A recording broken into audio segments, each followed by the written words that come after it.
Overcoming self-doubt and imposter syndrome, a much more effective way.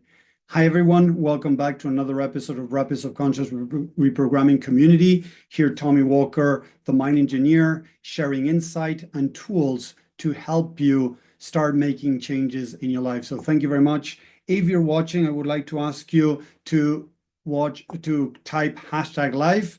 If you're watching replay, #replay, that will be great. Remember that it's a small thing that you can do, and it goes a long way because more people get to see this. The more people engage, the more people comment, the more people get to see this. And as you know, I'm doing this for free to be able to help people out there. A lot of people are struggling in different areas in their life, in different parts of the world, right?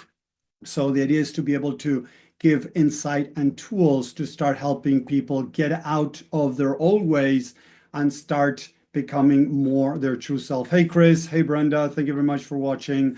So let's talk today about overcoming self-doubt and imposter syndrome. We need to understand where these things come from and how the mind works, because if we're trying to make changes and we're not understanding the mechanism, it's going to make it very difficult. Hey, Richard, thanks for stopping by. So let's start in understanding how the mind works and why we're feeling self-doubt, right, and imposter.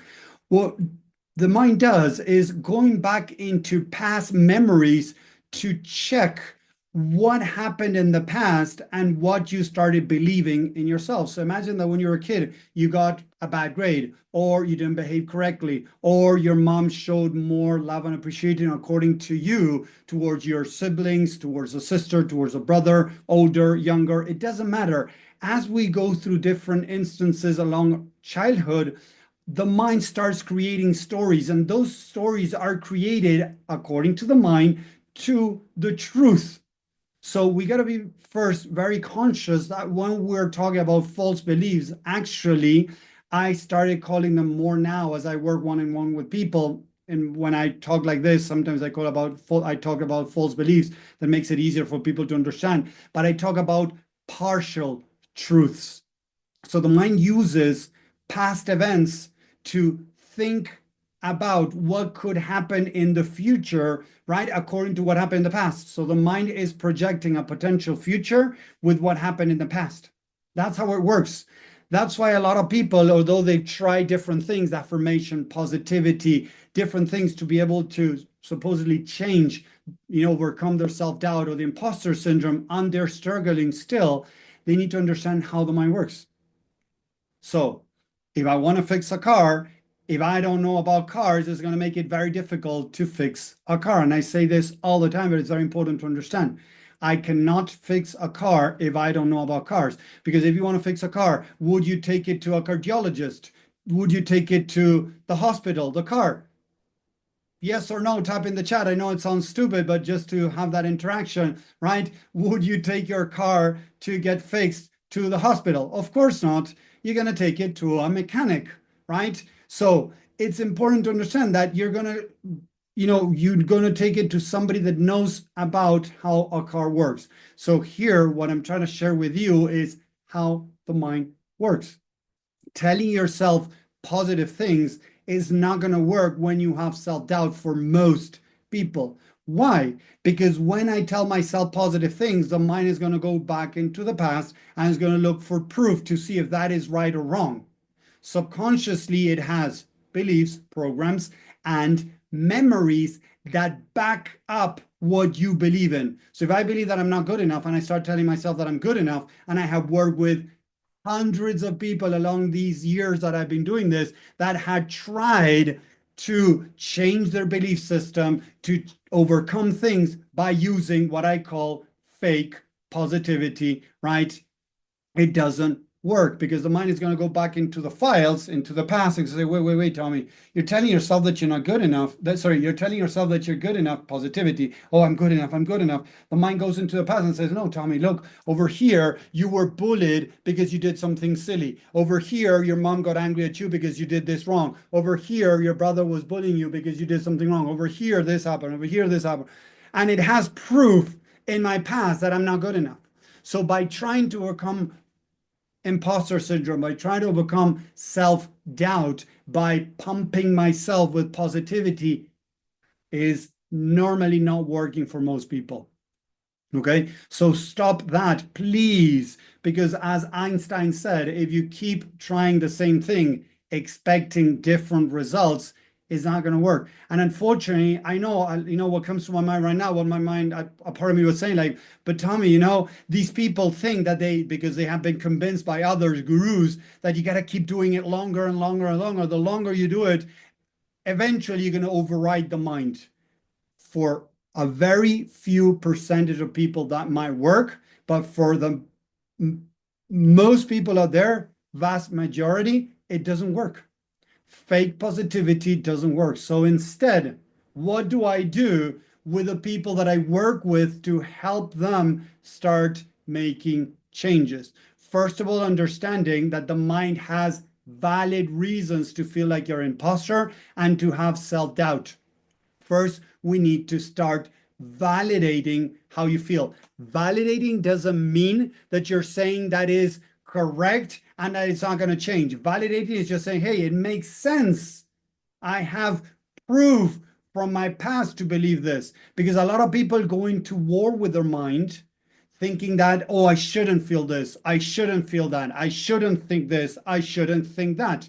Type a 1 in the chat if this has happened to you, where you have kind of gone into war with your mind, where you might have said to yourself, oh, I shouldn't think like this, or I shouldn't feel like this, right? So I know the answer is going to be a 1 for most people, because most people are going into war with their mind. They're trying to change their mind by forcing themselves, by thinking that, oh, if I think different, it's going to change. And again, it might work for some people, but it doesn't work for most. So I need to start first validating how I feel or think. There is, and look at this, the key that I use in the people that I work with is a part of me feels or thinks blah, this. A part of me thinks that I'm not good enough. A part of me feels like a loser. A part of me thinks that I'm a loser. It depends for each person, but I need to start identifying, exploring the mind to identify the different programs, right? I'm going to share some steps that I share all the time on how to do this, but just in case, right, you have forgotten, you're not applying them, we're going to go there in a second. So I need to check. A part of me feels or thinks this, right? Because when I say a part of me, I'm separating. If I'm that part, there's nothing I can do. But when I say a part of me, I'm creating a separation. I become an observer. What I believe is that we're spiritual beings living a human experience. So in the human experience, we feel or think that we are not good enough, inadequate, bad, or whatever other story that we're telling ourselves. So I believe that from spirit, we can become the observers of that part of us. So it's not me, it's an observer. Okay, you can see it as, again, spirit, you can see it as another part of you, doesn't matter, but a part of you is observing the part of you that is feeling self-doubt, thinking that it's not good enough, it's an imposter, whatever it is.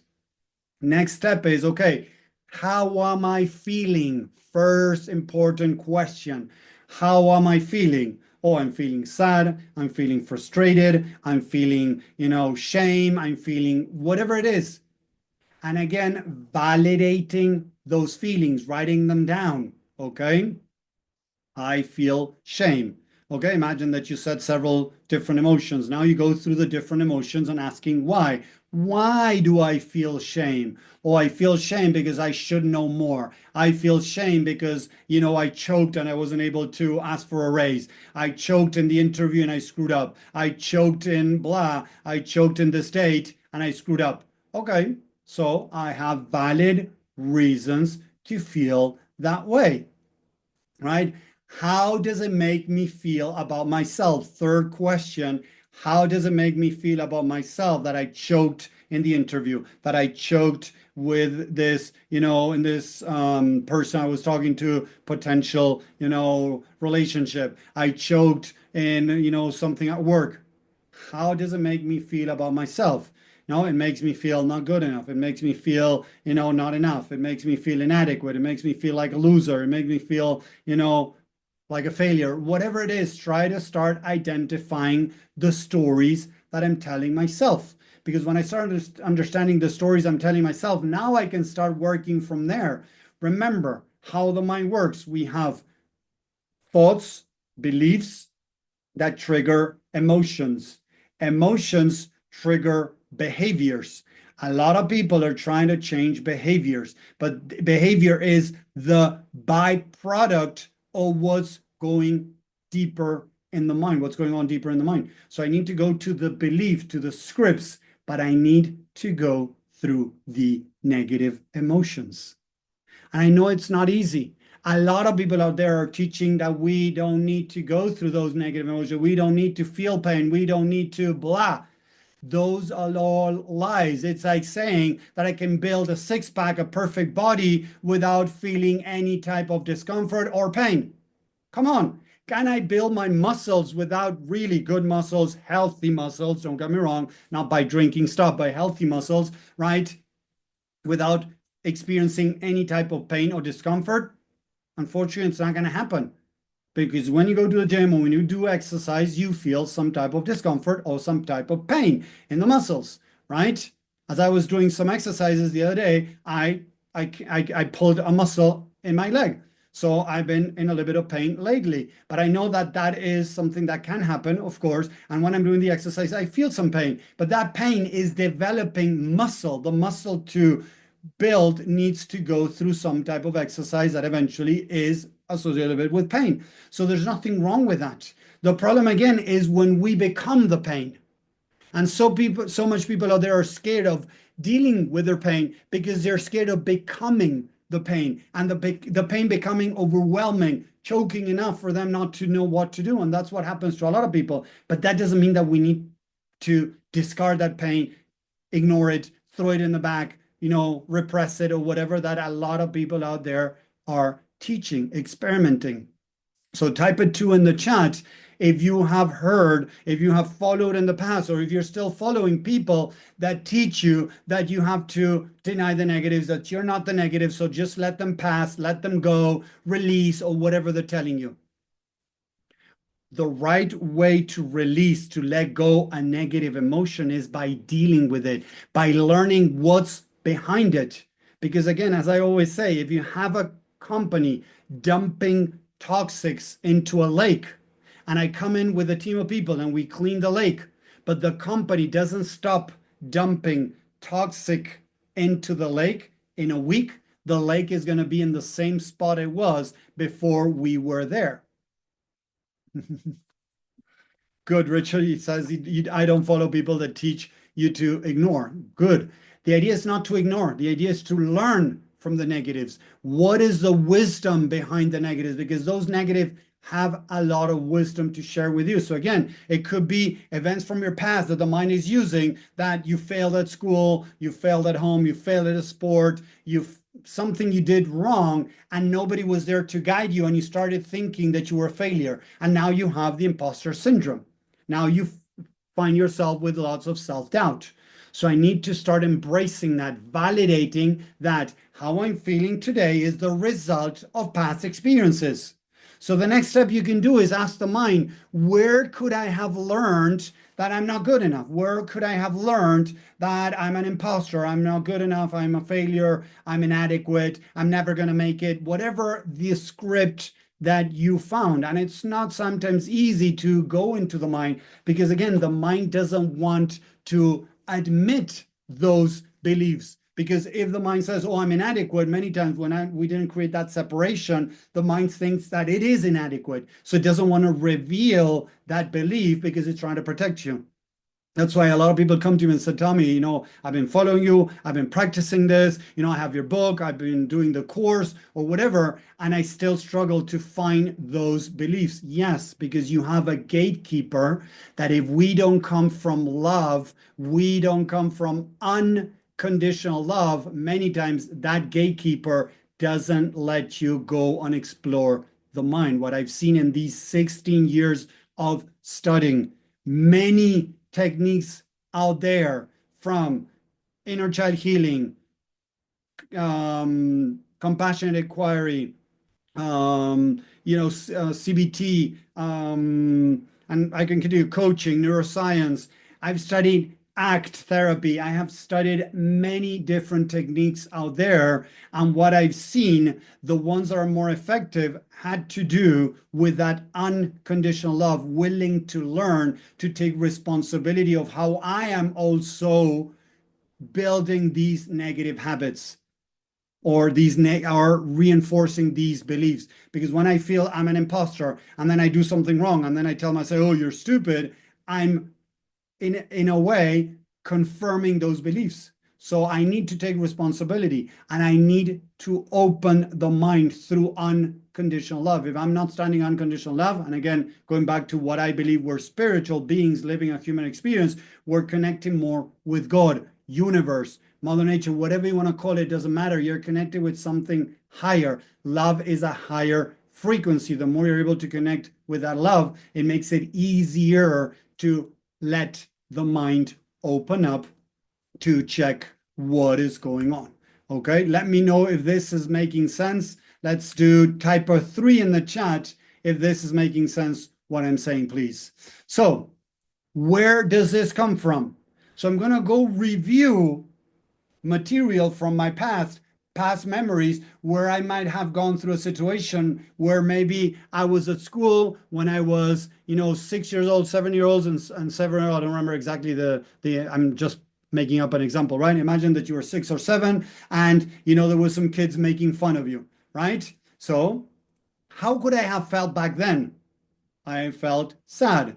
And you might not remember, so the secret weapon that I use is, instead of remember, is I use the word imagine. How do you imagine you could have felt back then when you were bullied, when you were laughed at? Oh, it made me feel sad. It made me feel, powerless. It made me feel, this, that. And you start going through the different emotions, right? Shame, sad, things like that. Okay, why this, why that? And then we go into the third one. How did it make me feel about myself as that little kid? So how could that little kid might have felt when they were bullying him, they were laughing at him? It made that little kid feel not good enough, invaluable, not valuable, inadequate. There you go. So the mind is using that event to create the story of I'm inadequate because these people are laughing at me.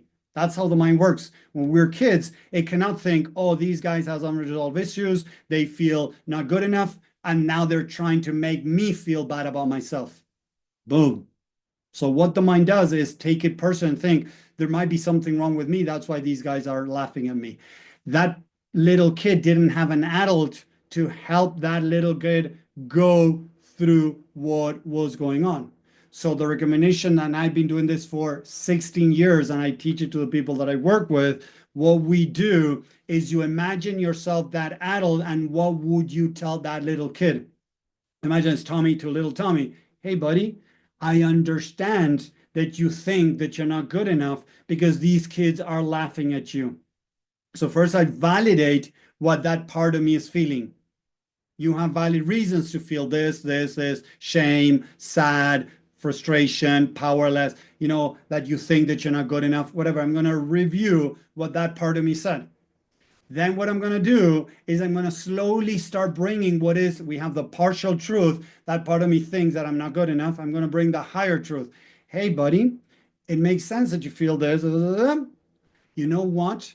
These kids might have felt very insecure about themselves. That's why they are making fun of you, because that's a way of trying to bring you down to try to feel better, so that they can try to feel better about themselves. So it has nothing to do with you. It has to do with them.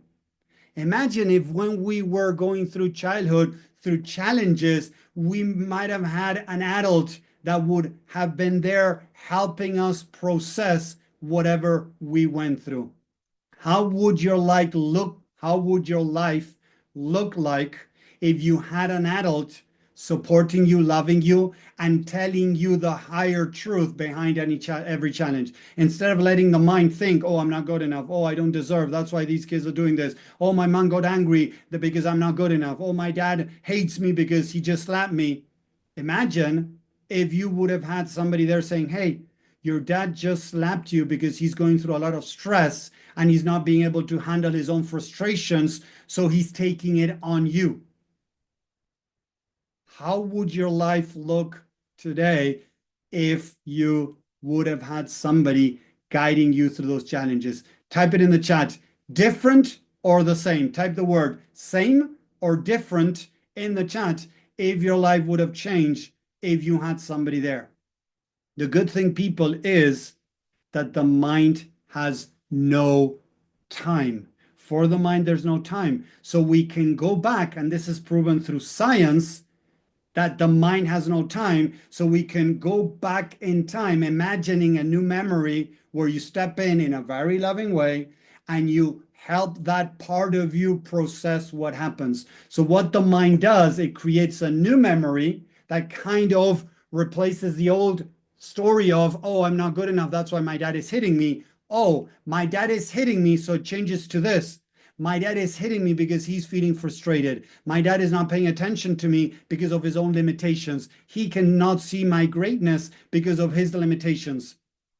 And now I start believing in myself. As I start creating that from childhood and kind of rewriting the stories of what I believe when I was a kid, suddenly the mind cannot use that story anymore to think that, oh, I'm not good enough. So the mind now goes back and says, oh, I'm good enough. I'm good enough even if my dad hit me. So imagine if you start changing the different memories that your mind is using to think that you're an imposter, to bring that self-doubt. Imagine how your life could start changing today if the mind is not connecting to those past negative memories with the negative stories I created, and it started changing into positive stories. You release the emotions and you start changing the stories. That's exactly the work that I've been doing for the last 16 years for myself and for thousands of people around the world to see amazing changes. Because again, the mind uses the past to imagine a potential future. And according to that, it starts creating behaviors to protect you from that potential future. What does that mean? If I feel that I'm not good enough, the mind is going to create procrastination to keep me stuck from taking actions to avoid feeling pain. The pain of potentially not achieving what I like and then confirming, quote unquote, that I'm not good enough. So the mind has, I'm not good enough. So it needs to create a behavior to avoid confirming that I'm not good enough. That's why a lot of people fall into people pleasing, procrastination, perfectionism, different types of behaviors to try to avoid pain. The problem is that those behaviors have, of course, are causing problems in your life. If you're procrastinating, of course, it's causing problems. If you fall in perfectionism, it's draining to always try to do everything perfect. And it brings many times, it brings burnout, a lot of stress, a lot of anxiety, and it brings problems to yourself and to the people around you. I work with a lot of people, even high achievers, that were under a lot of stress. Why? Because they wanted to be perfect. So we worked on loving and accepting themselves, reducing those scripts that were creating the perfectionism as a byproduct, and they were able to reduce their stress and still high perform, but avoiding the burnout. And that's what we're looking for. So it's important to, again, understand how the mind works, because if we understand how the mind works, we're able to start making changes. Because if I focus on a behavior to make a change, unfortunately, it's not going to work, as I just explained in this training. So again, let me know in this chat if you're loving this, if you're liking this, if it's making sense. Start applying these things that I teach to you. It might not be easy, don't get me wrong, but at least try, practice, practice, practice. Like you're trying a new sport that might not be easy to practice, but as you practice it and you get better at it, I promise you that things can start changing. Things can start changing, but you need to work on these things, on these three basic questions. How do I feel? Why do I feel this? How does this make me feel about myself? To try to start making those changes. I need to validate however I feel. I got to validate however I think, even if I say, oh, there's a part of me that says that I'm not good enough. It has valid reasons. Stop fighting that, start embracing it, and you'll see how your life can start changing.